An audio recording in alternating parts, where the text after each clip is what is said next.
kenne die Schabbesdicke, Arbeit in Fabrik, dreht zu neu verfodim, flecht zu neu a Strick. Hoi die Ghetto finstere, doet schon zu lein, und das Herz azoi verklemmt, tut mir azoi bein. Hoi die Ghetto finstere, doet schon zu lein, und das Herz azoi verklemmt, tut mir azoi bein. Dear Tadek, I'm writing to let you know that Aron and I are coming to Poland in July with a group of high school and college students. I only hope that this letter reaches you in time. We're very excited and anxious to have an opportunity to be with you again. If possible, please meet us in Warsaw at the airport. With all of our love, Aron and Lisa.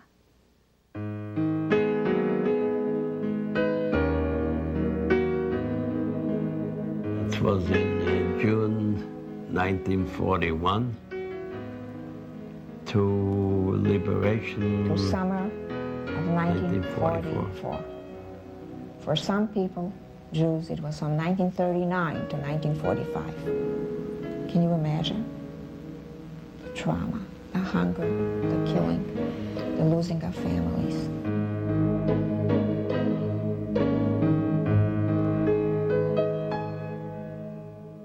Aron and I were neighbors in the ghetto of Slonim.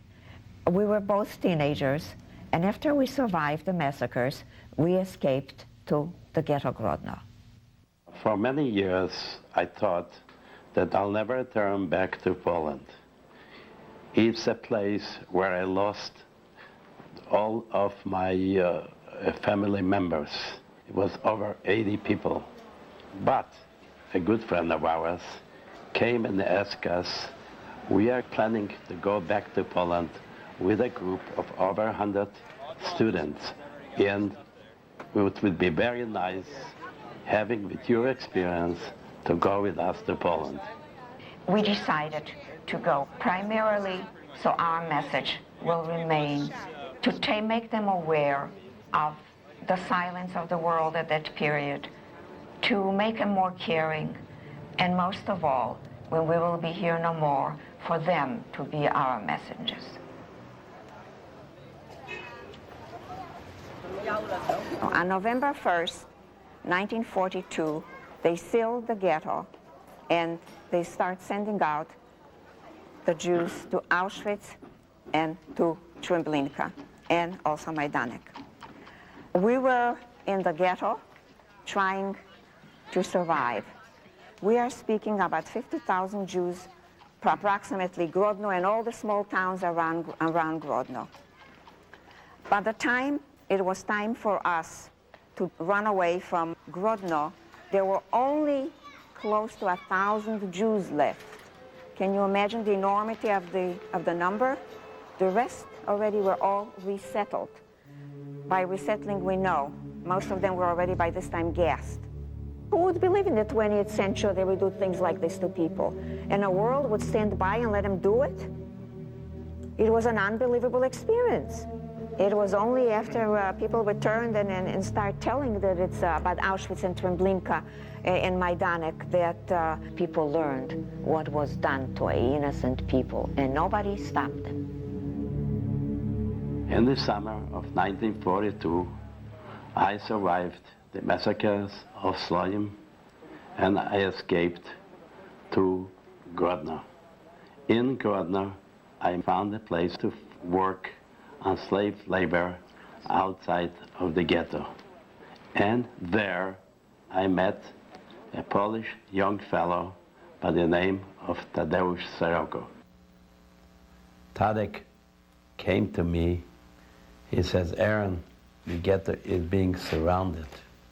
by heavy guards, and it looks like they're liquidating the ghetto. So he says, if you want it, I'll take you tonight to Vilna. I was faced with a terrible choice, and I had to make a decision. Should I go back to Lisa or go with Tarek? The decision was made that I'm going to return back to the ghetto and to find Lisa. When I came back, coming into the ghetto, I was immediately arrested by the same guards, and they took me and they threw it in the big synagogue. The synagogue was almost full, and I started looking for Lisa. There, after quite a while looking and asking some other people, I did not find Lisa. My hope built up, maybe Lisa is hiding in some place, in a hiding place. Early in the morning, it was approximately before 5 o'clock, the Nazis came in, they ordered us to walk out of the synagogue and marched us to the railroad station. And here, immediately, we were faced with a big train being packed, people being packed in the boxcars, and here, in no time, we are right inside. It didn't take too long, the doors were shut, and we are on the road to Auschwitz or to some other concentration camps. We did not know where, but the decision I made immediately with my friends that we have to find a way how to escape, how to jump out from the boxcar. We noticed a small little window. It was with bars, and we tried to push through to the packed boxcar. In some way, we came close to the window. By the window, we stood up, one on top of each other's shoulders, and with all our power, we pulled the bars and jumped out. I thought I was a good athlete, and I would jump the right way. It didn't happen with me. I fell on the ground, and here I was hit in my head, and I was awakened by a guard, arrested, and they took me back to the ghetto, and from the ghetto pushed me back in the synagogue. Once I was back in the synagogue, the synagogue started filling up, so I started looking at a place. Maybe I can find a place where to hide inside. And there, by chance, I saw in a small room a man by the name of Ruby Lauren is making a place to hide under a large pile of coal. And there he let me make a place right next to him, and we stayed there during the whole night. And the next morning we could hear the same thing when it happened the day before. The Nazis came in, they ordered the people to get out, and the people were walking out. The only one difference what we could hear, and it was terrible, painful for us. You could hear the small children, their voice crying, and all of a sudden being stilled by shots from the Nazis. And here, the synagogue got quiet, and the ghetto is all still.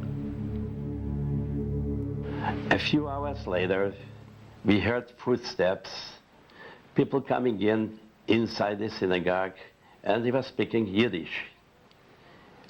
Some way, we got out from the hiding place and asking the people what's happening. And they said an order came in that if you were survived up till now, they're going to give us a new part of the ghetto, a few buildings, and these people will survive for another time. There, I walked out from the synagogue, and I went back to the place where I lived before. We looked around and hoping maybe some way Lisa will come out. And sure enough, it didn't take too long. Lisa came out from her hiding place. My father, my little brother, and I were hiding in a shack right in the courtyard where our building was. And miraculously, we somehow survived. We watched all these people being taken and marched to the synagogue. There were times where the Nazis came, the police came, but we did not stir and we survived. Can you imagine? I walked in back to the room where we lived and I found Aron. What a joy, what a joy. And immediately, we started to think how to escape from this ghetto. And since Aron knew Tadek and had his address, we tried to plan our escape. I contacted Tadek, and Tadek told us that on a designated day, on a Tuesday, he will be able to take us to Vilno. And it would be in the evening. We decided to take this chance, and we left the ghetto to meet Tadek. It was prearranged when I met Tadek that we would meet in the public washroom. 5 people left the ghetto. Aron and I, Ruby Lauren, a cousin of Ruby's, and 1 more person. We came to the designated place. Tadek showed up, as he told me, wearing a railroad worker's uniform with a flashlight. And I told him that we have 5 people. Tadek said absolutely he cannot take. There is a tremendous danger in the number. He can only take the 2 of us. However, Aron begged Tadek to also take Ruby because he survived together and he did not let go of Ruby.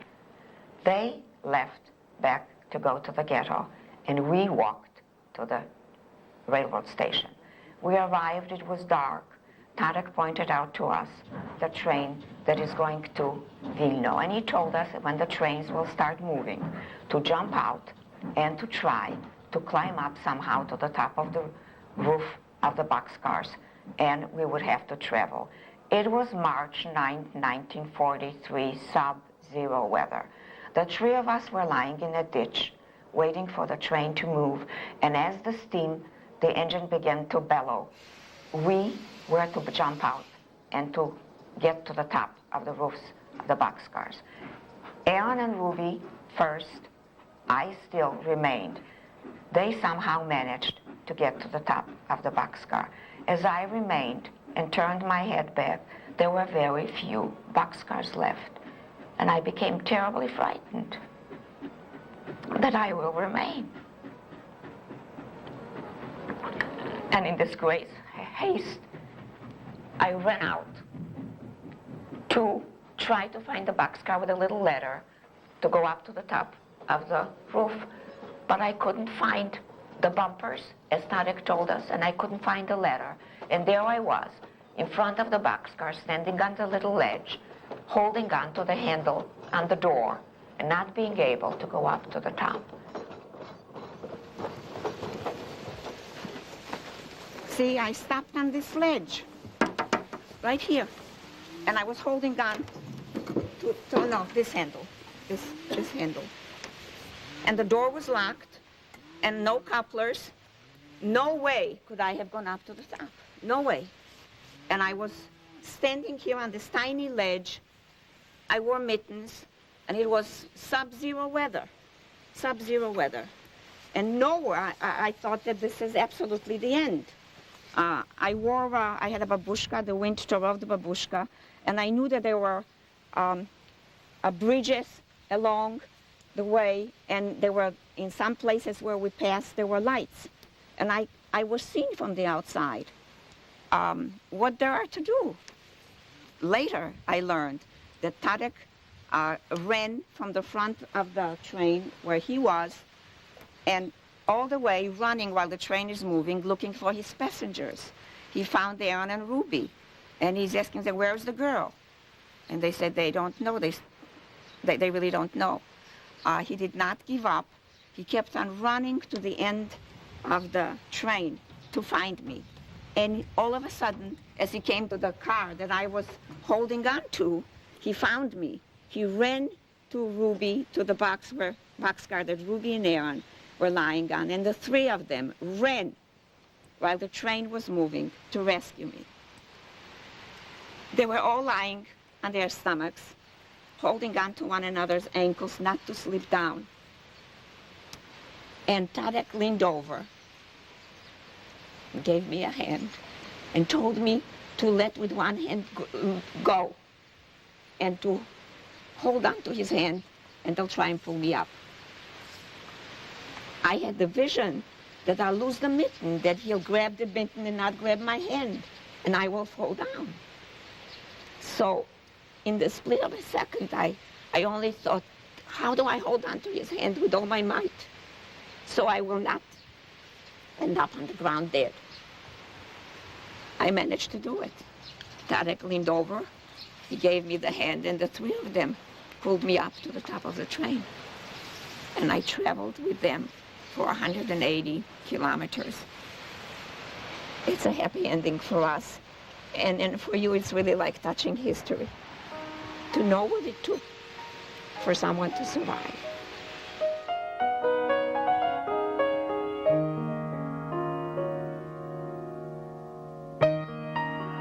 And now we'll have a chance to meet Tadeusz Soroka, come to meet us and to be with us. And he to retell to the children again how he did it and why he did it.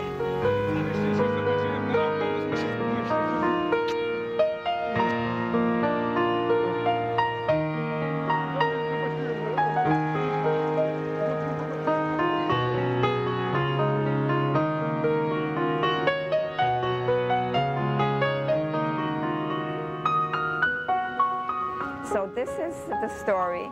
This is the man. It took me 40 years to find him in Poland. At the time where the world was silent, at the time that no one cares, this man followed his conscience and did what it was right. He was no stranger to Jews. Jews were his neighbors. He knew how they lived. He saw their poverty. He saw their beauty of the soul. And it was very simple for him. He was up to help. It wasn't hard for him, but he said it was really an accident that it all met up, that we were the people that met up with him, and that he helped us, but he was ready to help other people too. Moim honorem, moją ambicją.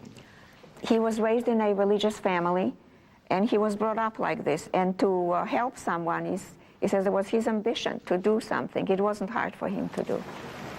What would have happened if he would have been caught? All of us would be shot. All of us. He said not only would they kill all of us, they would also shot his family. He knew it. I żeby nigdy to ich nie spotkało. Tego im życzył, chciałbym. To. You should remember what happened to us. You should remember what happened to the Jews in general. And to remember and to do everything humanly possible, it shouldn't happen to any person on earth. His name is Tadeusz Soroka. He was recognized as a righteous Christian, and we planted a tree in the Avenue of the Righteous. This is the man, and we are the people. I really think he deserves a hand.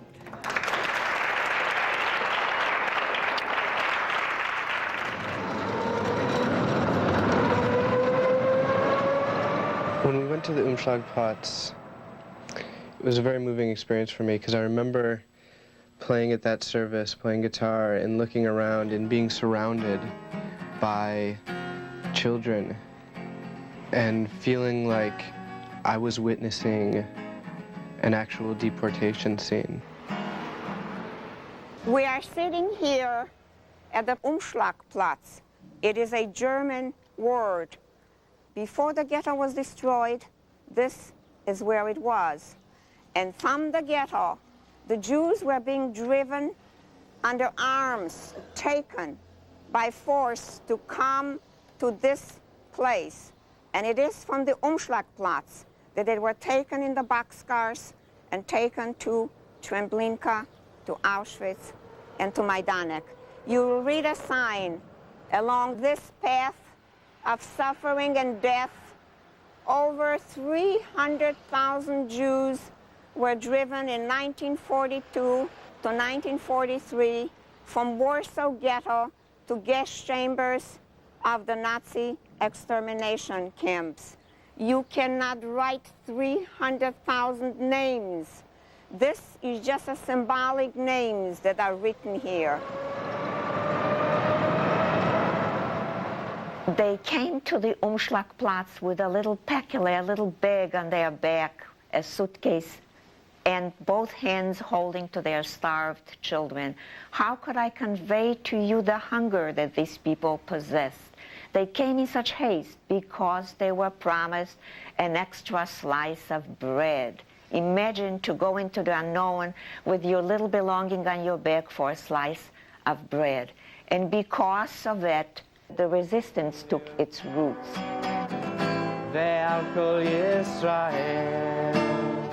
And today, at the fading of the light, we pray for the spirit of those people. Amen.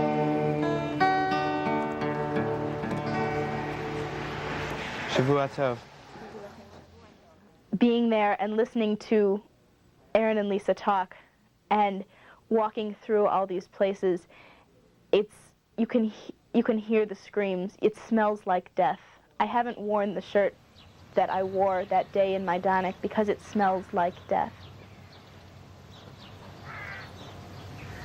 You came to the valley of death. The lines would come this way, bringing all the people with their dreams, bringing their most precious possession, children. They walked in to Majdanek, and in 45 minutes, they turned into ashes. Why? Why? All of them were good people. Do not think of them that they were different than your parents. We all come from the very same roots, from the very same people. And I thought I would never come here again. But here we are, to go through with you again, to make this thread of connections, that out of the ashes there in the mausoleum, as you will see, ashes of 180,000 people,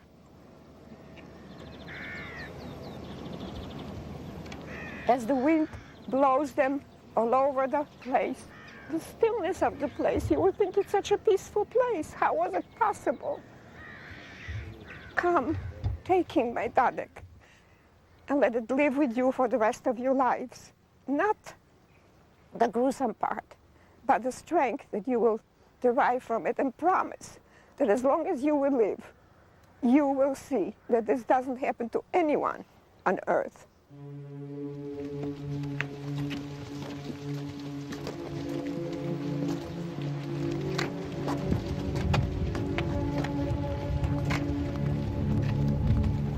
Any of you read German, Bad and Disinfektion, the bath and disinfection? You were supposed to bathe, to clean, to be very clean, to come into the barracks and clean. They believed in cleanliness, and to disinfect.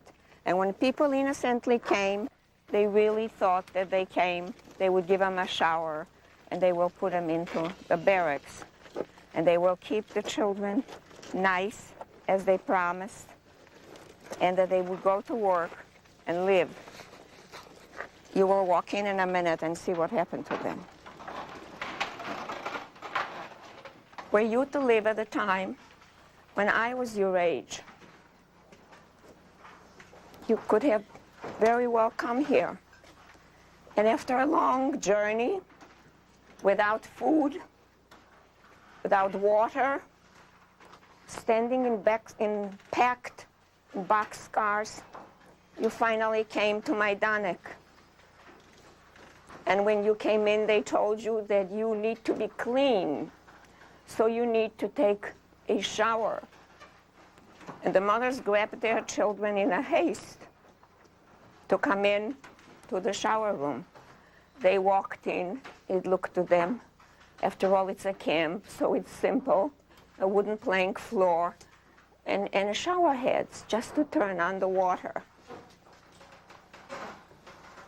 Little did they know that there was no water, that there was no soap, that there were no towels, that there were nothing, no clothes given to them. They told them to walk in the next room. And we too will all walk in the next room. And we too shall see what happened methodically to all of us. They shoved in as many people as they could, standing room only, holding on to one another. And as the room was full, they closed this heavy iron door. It was sealed and locked. In this room was the gas with a peek hole where the assessment was telling the man on top there is an opening in the ceiling where the cyclone gas was dropped. And as the people were being choked to death, would come up to the top for the air, hoping that they would get the air from this hole. Instead, there was gas.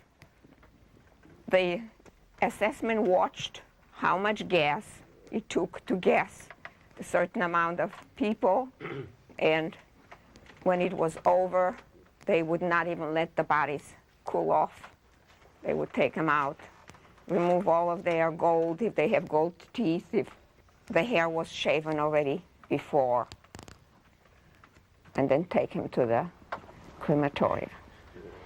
When they opened up the doors to take him out, the gas one, because after they took him to the crematorium, so most of them, the inmates, that's how we know, some of the inmates have survived. As you could see, 4 or 5 layers of people on top of each other, hoping, looks like fighting, to go to the top for air. I'm sure most of you think, what do you feel?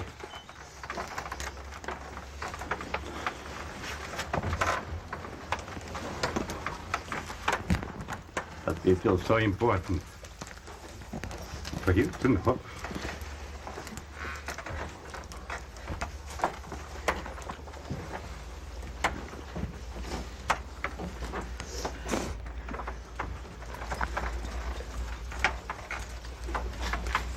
And that's why we made a pilgrimage again.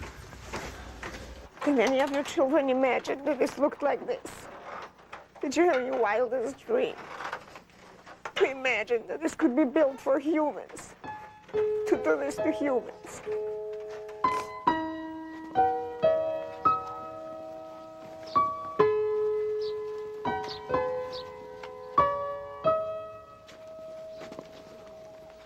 $800,000 pairs of worn shoes, once property of the victims. Can you imagine? It's a large, large town, a large, almost city.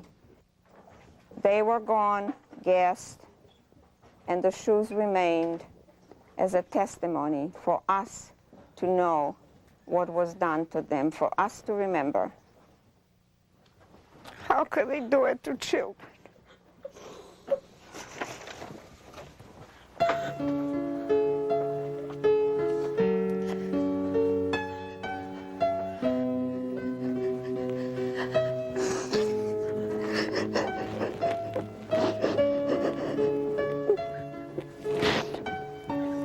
They did to our people what they did to us.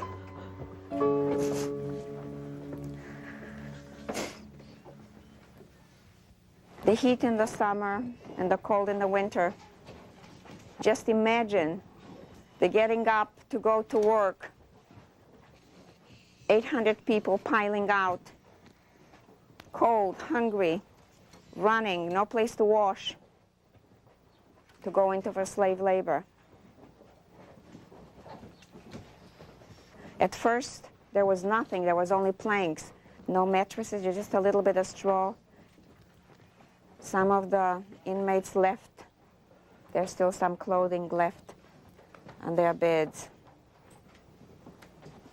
Towers with machine guns, nowhere to run. By touching the barbed wires, you were dead right away because they were charged with a high voltage of electricity. Where could you run when you are so hungry, when you can hardly move? And even if you could move, you would be shot in the process. Some people did. Very few people escaped or survived Majdanek.